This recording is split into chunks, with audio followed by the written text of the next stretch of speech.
കത്തോലിക്ക യാക്കോബായ സഭാധ്യക്ഷന്മാരെ കണക്കറ്റ് വിമർശിക്കുകയും പരിഹസിക്കുകയുമാണ് ടോം സക്കറിയ തൻ്റെ സ്പിരിറ്റ് ഇൻ ജീസസ് എന്ന സംഘടനയുടെ മുഖമാസികയിലെ എഡിറ്റോറിയലിലൂടെ ചെയ്തിരിക്കുന്നത്.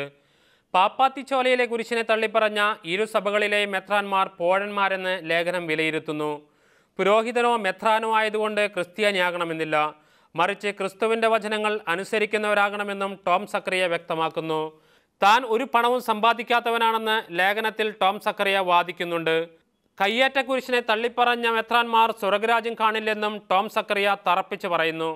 രാഷ്ട്രീയക്കാരും വിജാതീയരും കുരിശിനെ തള്ളിപ്പറയാൻ ഇടയാക്കിയത് കത്തോലിക്ക യാക്കോബായ മെത്രാന്മാരുടെ നിലപാട് മൂലമാണെന്നും ടോം സക്കറിയ വാദിക്കുന്നുണ്ട്.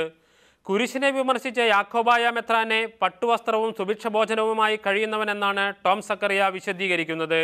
കുരിശ് തകർക്കപ്പെടും മുമ്പ് ദിവ്യജ്യോതിസ് കയ്യേറ്റ കുരിശിന് മുമ്പിൽ പ്രത്യക്ഷപ്പെട്ടുവെന്ന അവകാശവാദവും അത് സ്ഥാപിക്കാനായുള്ള ചിത്രവുമായാണ് മാസിക പുറത്തിറങ്ങിയിരിക്കുന്നത്. Jason, Mathrubhumi news, Thrissur.